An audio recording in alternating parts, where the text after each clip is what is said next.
Já está gravando de novo.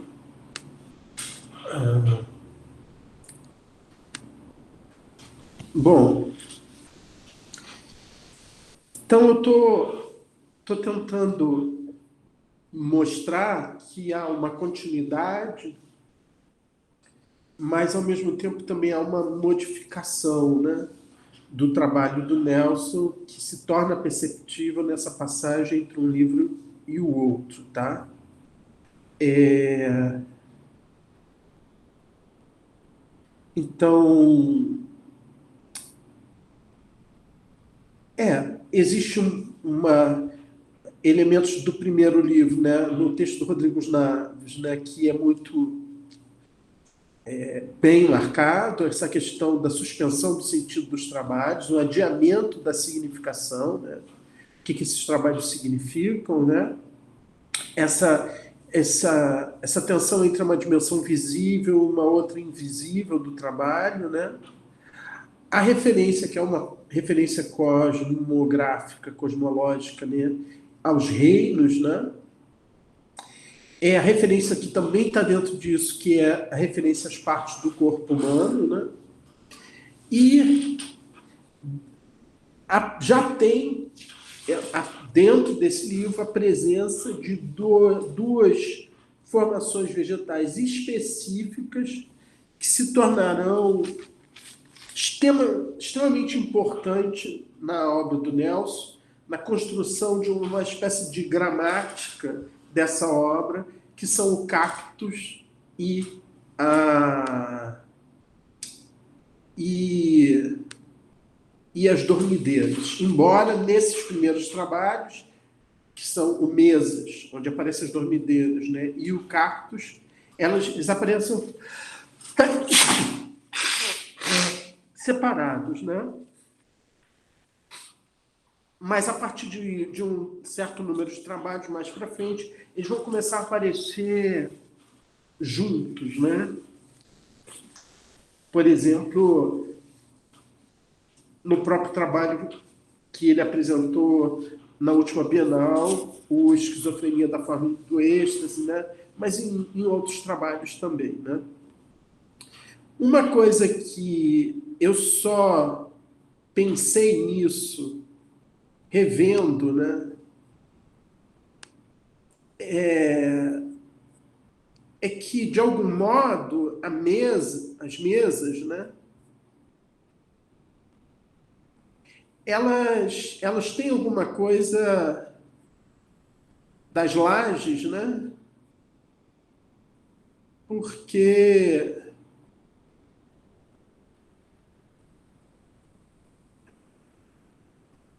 quer dizer, tem essa coisa que tem o vão, né, que é o trabalho da Bienal, né, que fica pendurado, né? Essa coisa das mesas também ficarem penduradas, né? Eu acho que mais ainda as mesas, né? Tá vendo? E essa tensão, né, elas penduradas sobre as dormideiras, de algum modo, as lajes que são cortadas e que ficam também penduradas, existe uma repetição desse gesto, vamos dizer assim, né? Depois, no segundo livro, vocês vão ver que ele vai fazer, na verdade, um paralelo entre o Grande Buda e esses dois trabalhos que ele vai fazer no Arte Cidade, né? Que são Lages e o Pilar, né? Mas, de qualquer modo, já existe alguma coisa aqui, para mim, né, da tensão, né?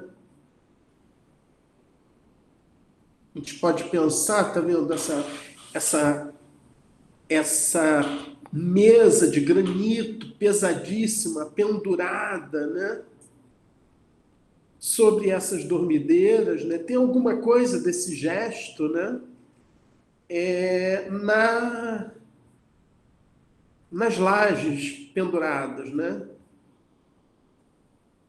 Então, uma coisa da gravidade, vamos dizer assim, né? De tornar a gravidade visível.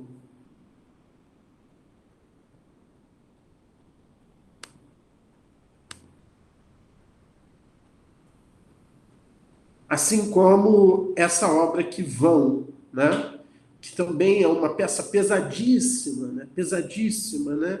E aí essa escultura, mas que é uma escultura pendurada, né? Assim, por cabos de aço, né? Então eu acho que isso também é uma coisa que está presente aqui, né?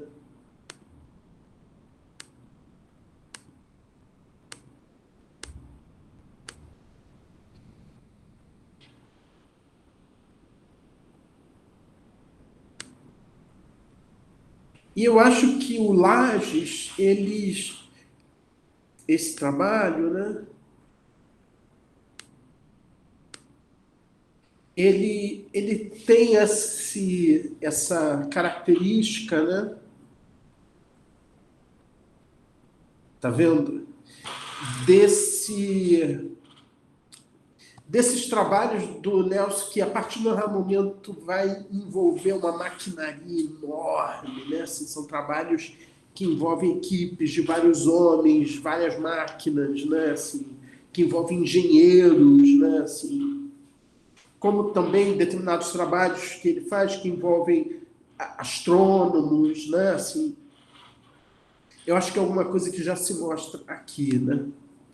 Então, aqui nesse livro, claramente, os dois trabalhos que estão de frente são o Grande Buda no Acre e o Mesa, tá vendo?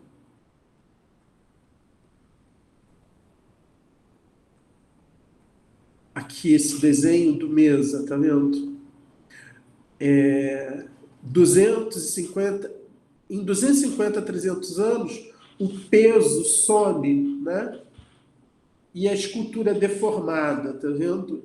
Que a suposição é que as árvores vão crescer e que a placa, né, de metal vai entrar, né? Isso aqui vai virar em 250 a 300 anos isso aqui, né? Então é um trabalho sobre o tempo, como o Grande Buda também é um trabalho sobre o tempo, um tempo que é uma escala do tempo que é maior que a escala da vida humana, então são trabalhos que não podem ser acompanhados por nenhuma vida humana, na sua completude e totalidade, né? Então ele joga para essa temporalidade, mas ele também joga para uma espacialidade de uma escala monumental, né? E aí daí trabalhos que só podem ser localizados através de um sistema que é o sistema de latitude e longitude, né? Ou seja, que é um tipo de sistema que é utilizado pela Marinha, entendeu? O... Impressionante hoje, a terceira vez que está faltando luz aqui.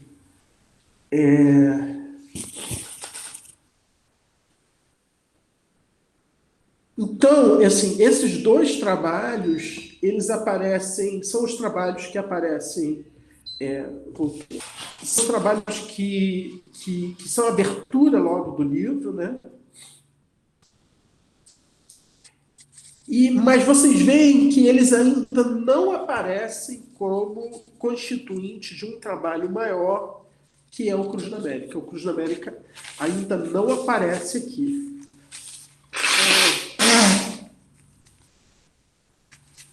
Eles aparecem como trabalhos que a Glória Ferreira entende como trabalhos que descrevem uma linha, mas essa linha ainda não é uma das linhas de uma cruz, né? Então, voltando aqui ao texto dela, né?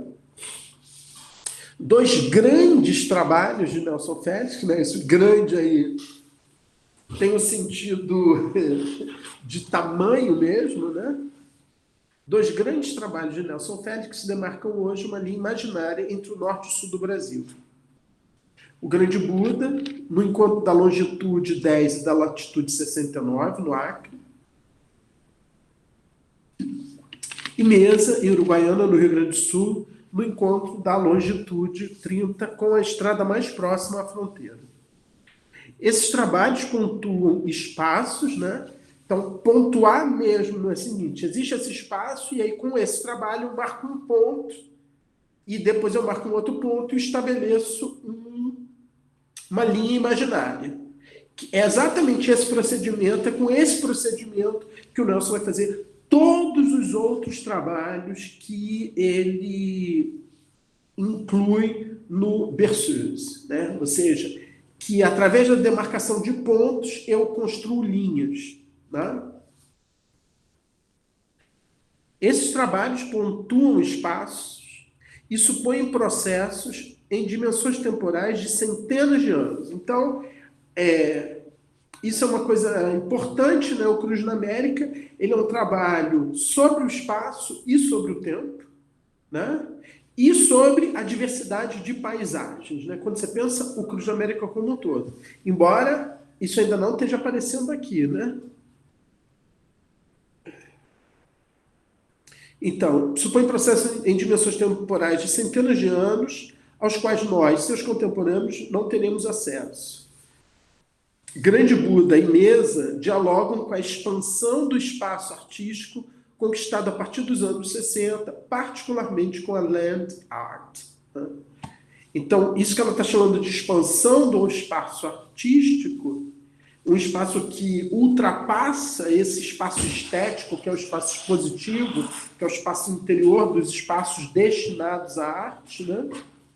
Ao mesmo tempo, não é só uma expansão, né? É também um questionamento disso, né? Porque esse não é só o lugar que a obra de arte ocupa, é que na medida em que, como por exemplo esse trabalho da espiral do Robert Smithson, né, é que o trabalho, na medida em que ele é lançado nessa paisagem, ele não é só ele é ele e ele é a relação que ele estabelece com essa paisagem. Né? Por isso que eu vou fotografar o trabalho de vários lugares, né? E aí o fundo sempre vai mudar. Né? Então, isso quer dizer que a land art ela também tem uma... Não exclusivamente, né? Mas é óbvio que ela estabelece um diálogo com a paisagem e, por consequência, com a natureza. Né? Ela traz essa paisagem, essa natureza para... Então não é muito claro onde é que termina e onde começa e onde termina o trabalho. Né?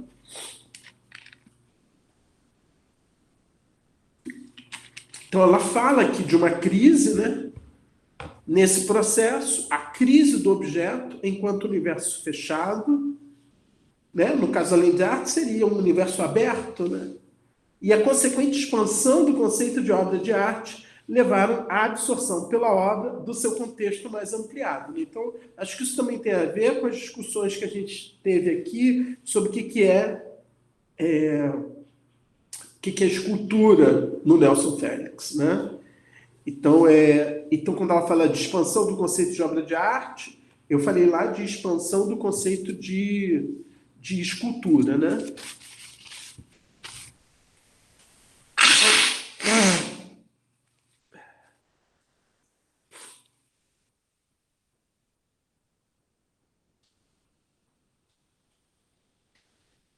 Então, nesse processo, a crise do objeto enquanto universo fechado e a consequente expansão do conceito de obra de arte levaram à absorção pela obra do seu contexto mais ampliado.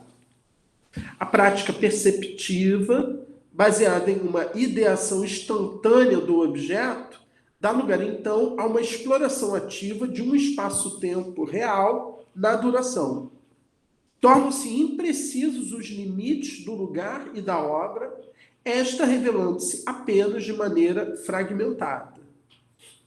Michael Hartzer, na célebre conversa com Oppenheim e Smithson, que é esse artista que faz a espiral, né, dizia: não se coloca uma obra em um lugar, ela é esse lugar. Olha, isso é muito interessante da gente pensar essa afirmação dele, né? Porque isso é o contrário da obra de arte enquanto um objeto estético. Ou seja, é por isso que eu posso fazer.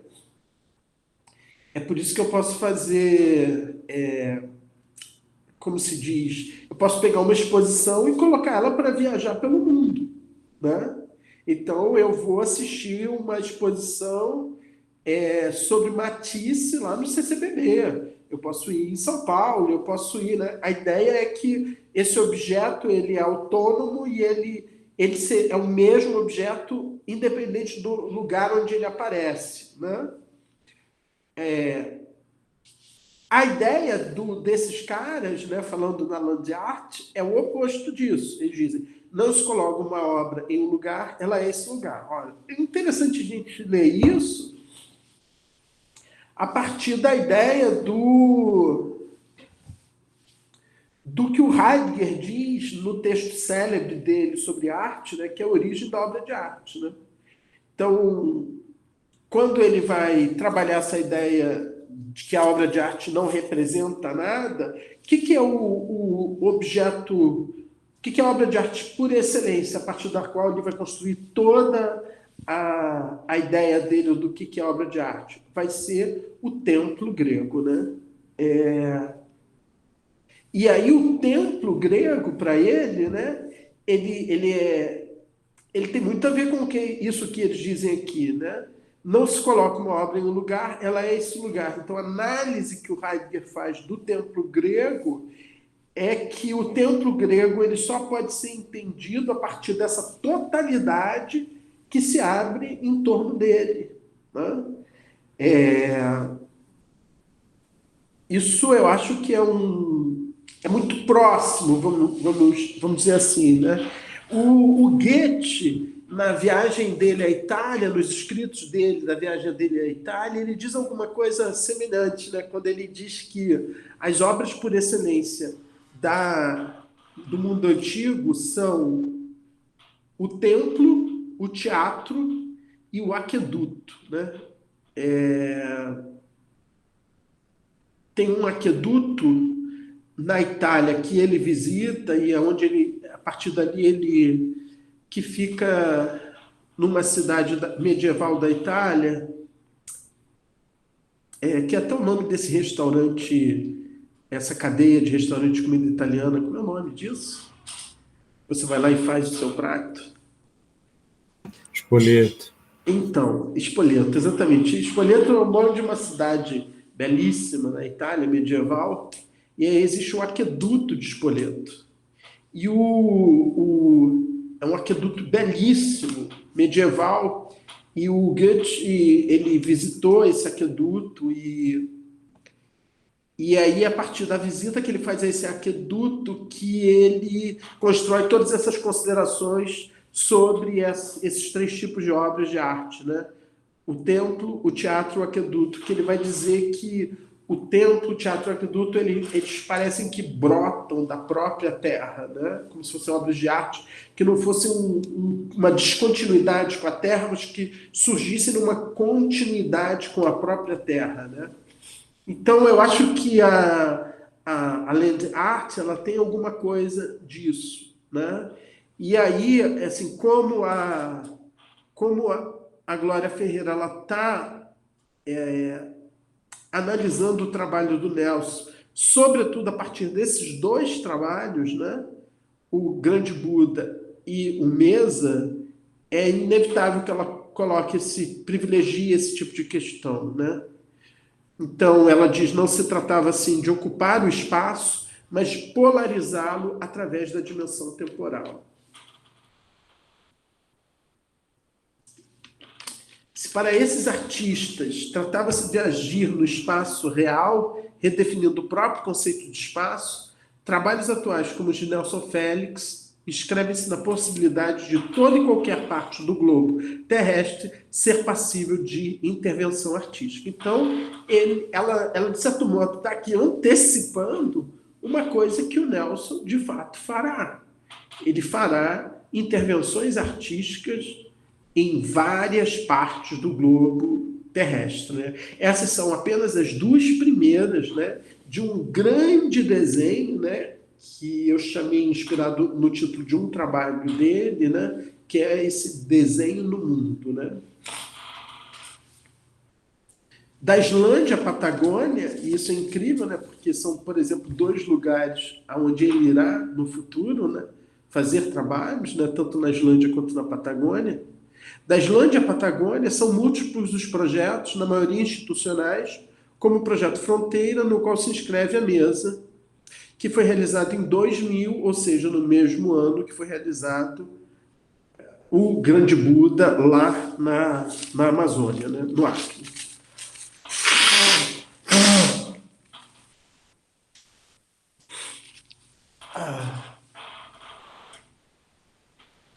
Então, isso implica a realização de trabalhos que têm uma logística e uma complexidade de realização que só podem ser realizados a partir de propostas institucionais, né? Como o próprio Lages, que foi realizado dentro do Arte Cidade em São Paulo, com financiamento, não sei se da cidade de São Paulo, do estado de São Paulo, eu creio que da cidade, né? Então, indicando uma transformação profunda da prática artística no que diz respeito à formalização, às condições da experiência estética e à relação cultura-natureza. Então, isso é uma coisa que certamente é uma temática forte, né, que já está presente nos primeiros trabalhos do Nelson, nessa relação cultura-natureza, série Gênesis, próprio Grande Buda, né? E aí, quando ela diz as condições da experiência estética, ela ainda insiste nessa palavra, né? Mas ela fala de uma transformação profunda, né? Porque uma coisa é eu estar diante de uma obra de arte num espaço efetivamente estético. Outra coisa é eu estar diante de uma obra de arte que está num lugar que eu não tenho como saber exatamente onde é que termina a obra, onde é que começa a natureza, enfim, né? Então, por exemplo, no Lages, né, nesse trabalho, né, é uma intervenção dele, ele faz os cortes nessas lajes, desses quadrados, ao mesmo tempo ele prende essas lajes, esses quadrados, por esses cabos de aço no teto do andar e deixa eles pendentes no andar de baixo.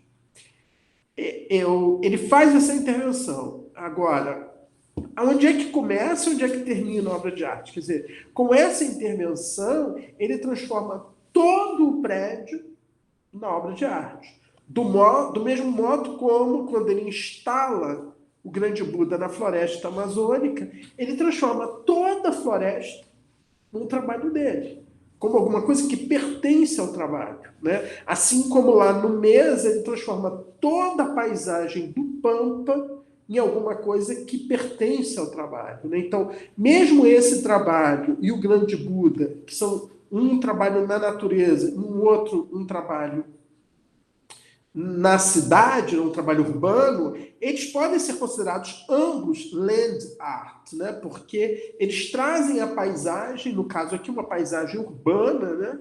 Para dentro do trabalho, né? Então não é muito claro o limite, onde é que o trabalho termina, né? Isso aqui, por exemplo, esse trabalho, a gente não tem mais acesso a ele, né? Quer dizer, durante o festival, as pessoas que visitaram puderam, eu invejo mortalmente essas pessoas, né? Que puderam ir aqui, ver isso e fazer a experiência disso, né? Mas, tá vendo? Eles ficavam pendurados bem próximos do solo, né?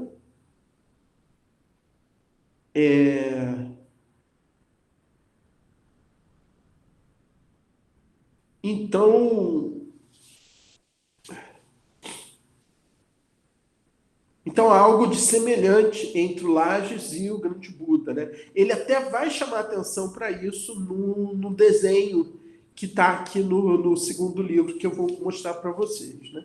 Então, ela faz uma referência ao land art, né? Mas quando ela faz a referência ao land art, ela faz aproximando o trabalho, ou pelo menos esses trabalhos do Nelson, né, o Mesa e o Grande Buda, ao tipo de land art, tá?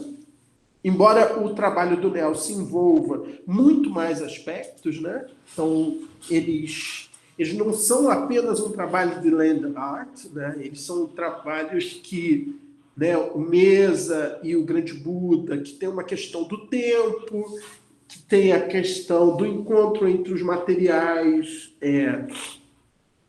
metal e orgânico, cultura, natureza. Quer dizer, os trabalhos do Nelson são trabalhos sempre de uma complexidade muito grande, que tem que ser abordados em muitos níveis. Mas é óbvio que tem um diálogo com a land art, né? E ela privilegia isso, né? Mas também tem uma coisa que está surgindo ali nesse momento, quer dizer, um pouco depois, né? Que é uma coisa chamada site-specific, né? Ela diz assim: ponto nodal em torno do qual se organiza o conflito entre os dogmas modernistas e pós-modernistas nas artes plásticas, o site-specific tende, todavia, a uma espécie de nova categoria artística em que circunstâncias e motivações explícitas são fornecidas como forte tendência a uma estetização generalizada.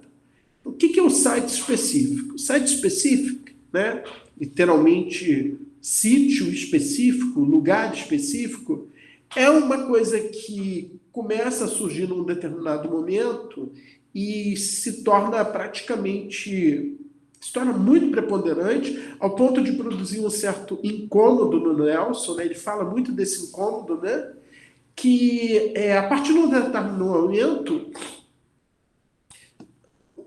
os artistas passam a ser convidados a fazer site specifics. O que é o site specific? É um determinado lugar, um determinado museu, uma determinada comunidade, um determinado... Convida um artista, apresenta um trabalho, um local, e diz para ele fazer um trabalho especificamente para aquele local, que leva em consideração as características físicas, humanas, culturais, estruturais daquele trabalho, né? Então, o artista vai para aquele lugar, vivencia aquele lugar, se relaciona com aquele lugar em todas as suas dimensões e faz um trabalho para aquele lugar.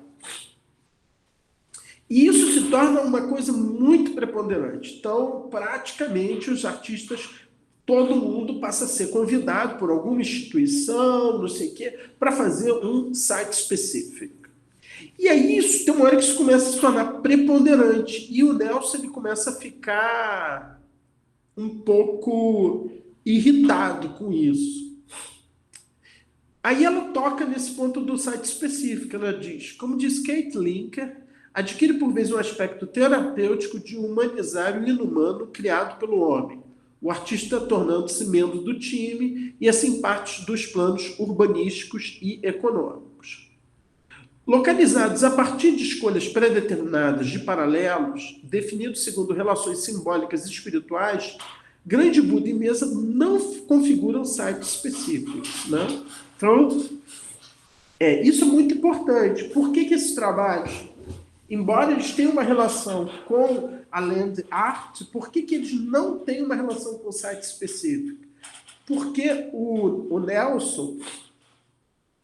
Ele não foi lá nesses lugares para viver lá, para olhar, para conhecer, para interagir, e a partir desse processo com o lugar, ele vai e cria o trabalho. Não.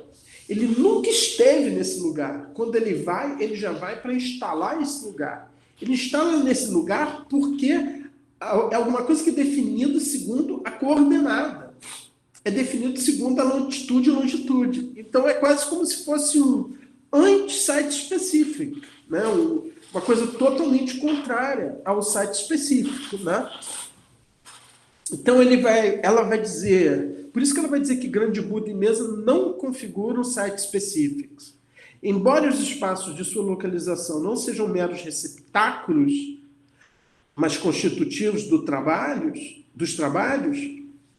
eles não se articulam a partir de suas características socioculturais. Então, o Nelson não interagiu com ninguém, nem em Uruguaiana, nem no Acre, né?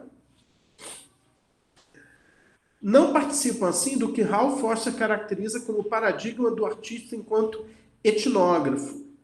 onde um mapeamento etnográfico de uma instituição ou de uma comunidade é hoje a forma primária do site específico, né? Então, ela cita esse ensaio do Hal Foster, né, que é um importantíssimo teórico, né, americano da arte contemporânea, que fala dessa coisa de que no site específico o artista ele meio assume esse papel do etnógrafo, né? Ele vai lá conviver com aquela comunidade, com aquela instituição, com aquele espaço, e a partir disso ele produz um trabalho específico para aquele lugar, né? A partir dessa convivência com o lugar, essa convivência etnográfica com o lugar. Olha, os trabalhos do Nelson não têm a ver com isso. Então, os trabalhos do Nelson não são site específico. Os trabalhos do Nelson estão ligados numa outra questão. Aquele ponto onde ele vai deixar o grande Buda e aquele ponto onde ele vai deixar o Mesa interessam a ele para ele produzir essa linha imaginária. Então, o objetivo dele não tem nada a ver com o site específico. O objetivo dele é fazer esse traçado que depois vai dar origem ao desenho da cruz que ele está desenhando sobre a América. Então, esse processo é um processo através do qual ele vai fazer um trabalho enorme, que é o Cruz na América, que é um trabalho onde ele vai compor 4 paisagens totalmente distintas: floresta tropical, deserto, pampa e litoral nordestino, cearense, né? Sem que ele se relacione em nada com o lugar onde ele vai realizar esses trabalhos. Esse lugar vai ser definido, ele não está sendo convidado por ninguém desse lugar, né? Ele é que determina esse lugar, e esse lugar é definido segundo coordenadas, segundo a latitude e a longitude, que vão permitir ele construir esse desenho no mundo. No caso do Cruz na América, esse desenho na América do Sul. Sim. É quase como se o trabalho escolhesse o lugar dele, né?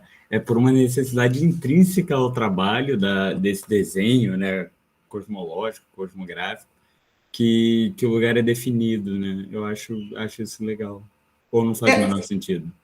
Não, é isso. Então, nesse sentido, seria o contrário do site específico, né? Eu acho que é isso que ela... Então, por exemplo, ele não é um etnógrafo, ele é um cosmógrafo. Eu acho que essa oposição... Então, no texto dela, né, da Glória Ferreira, tem a referência ao Land Art, que é uma referência positiva, e tem uma referência ao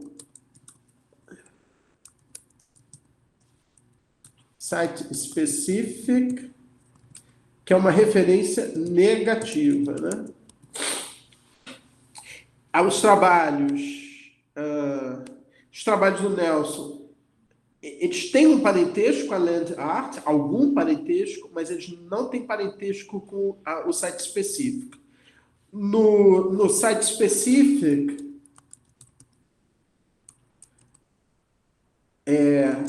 o artista é um artista etnógrafo.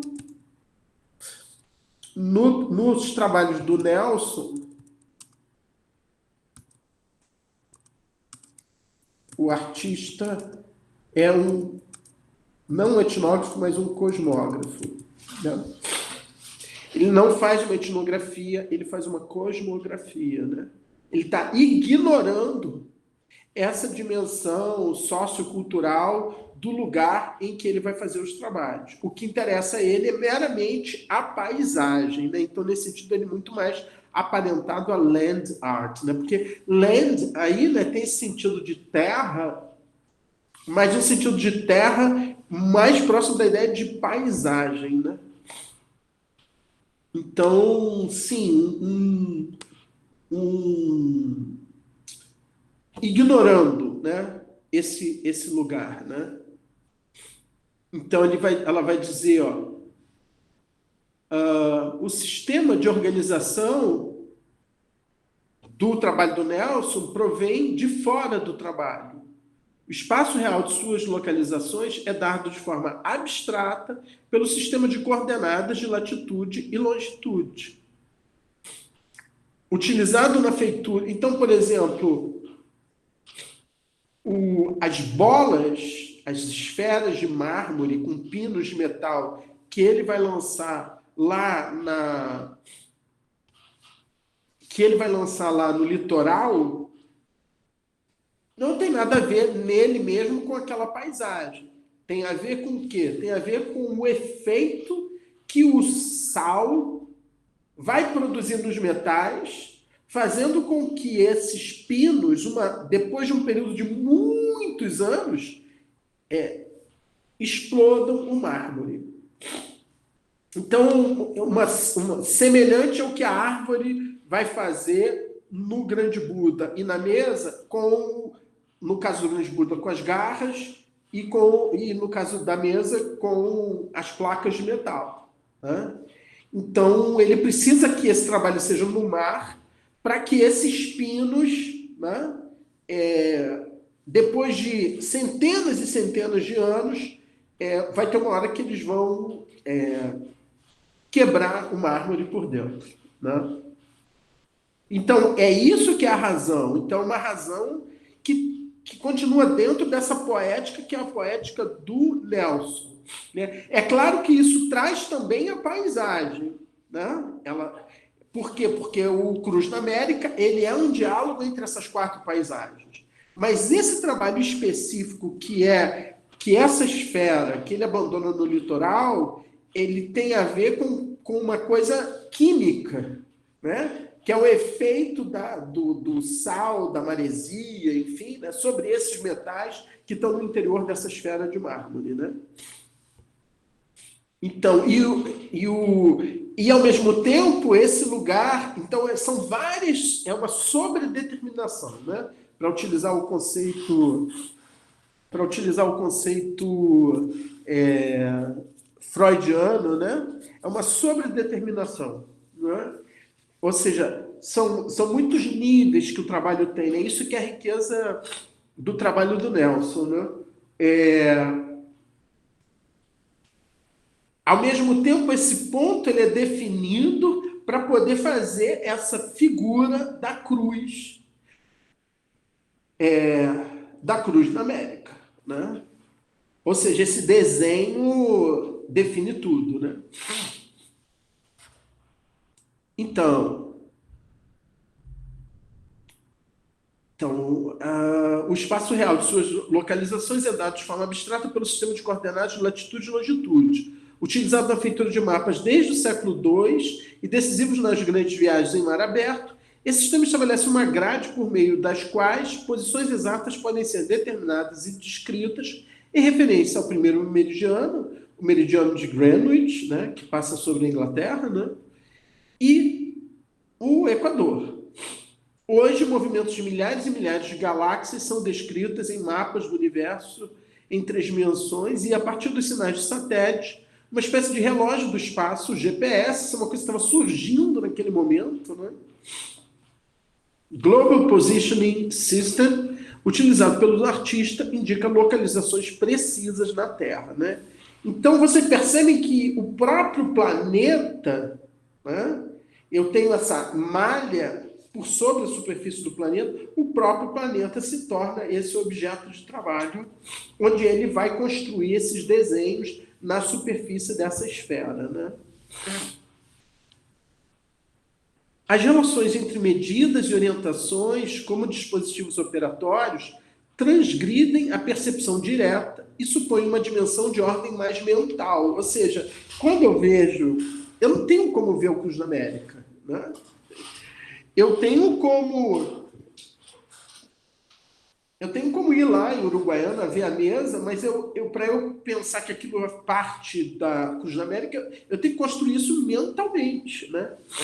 Eu não tenho como ver o Cruz da América, a não ser desenhos do Cruz da América, né? Sobre mapas que ele faz vários ao longo dos anos, né?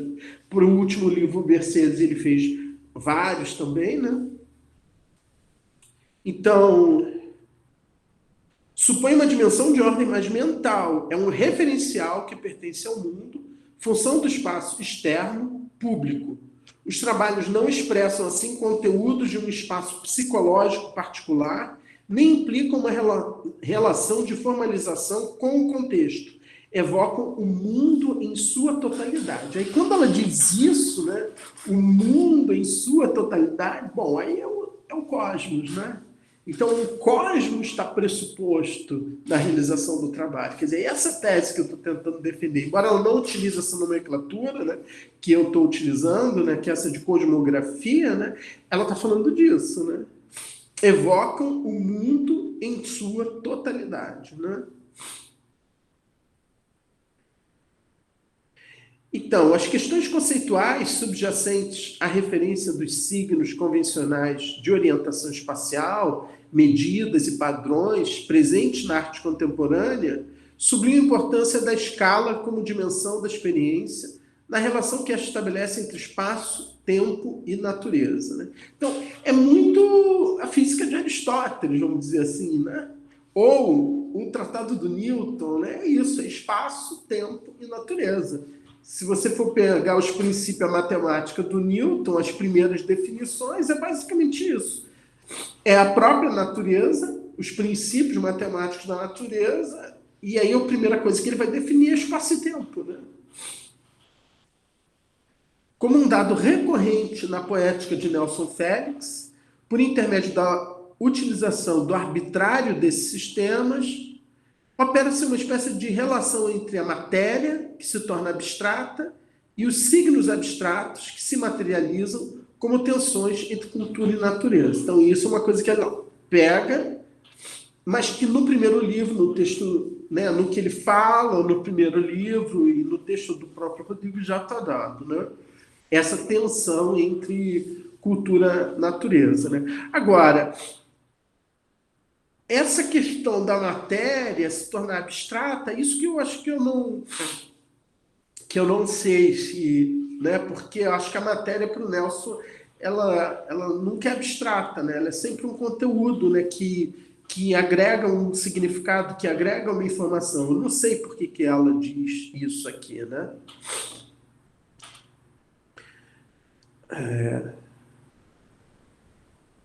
Então, as diferenças geográficas, as medidas e escalas tendem a se anular, deixando apenas a dimensão temporal como evocação e ferramenta para a meditação. Não pressupõe um deslocamento e percurso no local como forma de acesso e vivência da obra. Nada disso ele pressupõe, porque o grande Buda não tem nem como ir. Na verdade, o que é importante para ele é que isso foi feito lá e que isso fez esse desenho, né? Esse local, muitas vezes, ele é inacessível, né? A relação entre o modelo abstrato, arbitrário e convencional dos sistemas de medida e orientação e a apresentação visual das formas guarda certas analogias com os procedimentos de Duchamp no encontro com os ready-mades e com as releituras feitas pela arte contemporânea desses procedimentos, em particular a apropriação. Aqui surge uma outra referência, que são os ready-mades do Duchamp, que eu não sei ainda. Ela fala de, no lugar de reação de indiferença visual que funda o ready-made, há uma indiferença ao contexto específico e aos dados destes que nos trabalhos in situ determinam a sua construção. Isso aqui, quando ela fala de reação de indiferença visual, isso tem a ver com esse texto aqui, tá? É um texto do Duchamp, a propósito dos ready-mades, tá? Eu vou colocar esse texto lá no Google Translator, desculpe, no Google Classroom para vocês. E aí eu queria que vocês lessem esse texto. É um texto curtinho, de 2 páginas, nem 2 páginas, tá? Do Marcel Duchamp, né, que é esse... talvez o maior artista para arte contemporânea, né? Do século XX, né? E essa noção de ready-made é uma noção, uma das mais importantes, né? Então, eu vou fazer o seguinte, eu vou colocar esse texto lá e eu vou parar por aqui, porque aí eu vou pressupor que vocês leram o texto para a gente continuar a ler o comentário da Glória Ferreira, tá? Vocês queriam colocar alguma pergunta antes da gente concluir?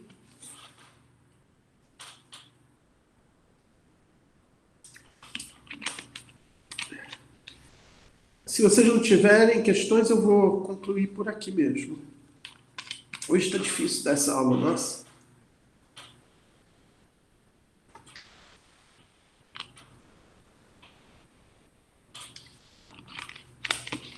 Bom, então a gente fica por aqui, tá bom? Eu sugiro então que vocês continuem a leitura do texto da Glória Ferreira. Leiam esse textinho do Duchamp, que eu vou deixar lá no Google Classroom, e a gente continua no livro verde, nesse segundo livro do Nelson, na semana que vem. Ok? Então, um abraço, gente. Vou interromper aqui a gravação. Vai ter problema de roubar aqueles 10 minutinhos, Cláudio? É só interromper aqui a gravação. Não, claro, claro.